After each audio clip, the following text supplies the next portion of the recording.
और मुझा अज गए मुते अची पिरी गुरब पंहिंजा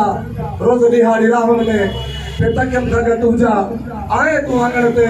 या दूर थी डहजा और पिरी अहजा भाई छड़े दिन जुमन चे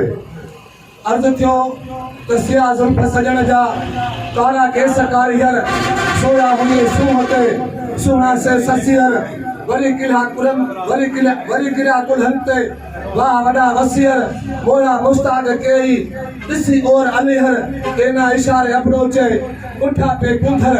पसी यार पिरिय खे न कुंचल खयो कर चकोर चीहा चुप थिया न बोले सघिया बीहर एड़ी प्रीत पर पे झुकिया जुग जुमन जे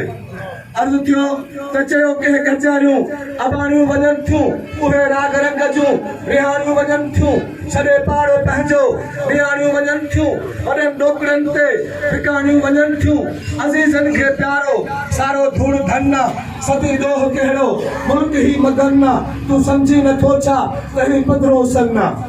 पुछी तो शराफत हली वई घरनि बुजुर्गनि मां करामत हली वई जहालत जो आई अदालत हली वई हकीमनि मां बि हाणे तबाबत हली वई जो मथे सूर लई सुइन जो डज़न ना सदी ॾोह कहिड़ो मुल्क ही मगन्ना तूं सम्झी नथो छा त ही पंद्रहों सन्ना अखियुनि में अंधेरी का कहरी अची वई जो औरत ते छेड़ी निबेरी अची वई वॾे फैसले ते वॾेरी अची वई जा मुंहुं मुंहुं न पवंदी हुई सा जेरी अची वई खुलियल ज़ुल्फ ज़ाहिर गलो गुल मगन्ना सदी ॾोह कहिड़ो मुल्क ही मगन्ना तूं सम्झी नथो छा त पंद्रहों सन्ना पुछी थो त माहौल अहिड़ो थियो रदिया जो नेकी जो एड़सो बदिलो थियो बदिया इशारनि में मोहब्बत ज़ाहिर में अदिया ईअं थिए न परजो ही पंद्रहीं संभिया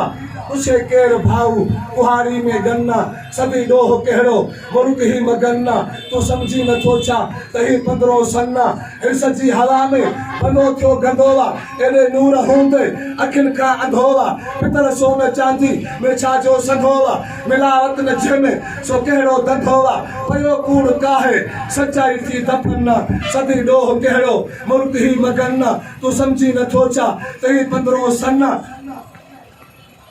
सजन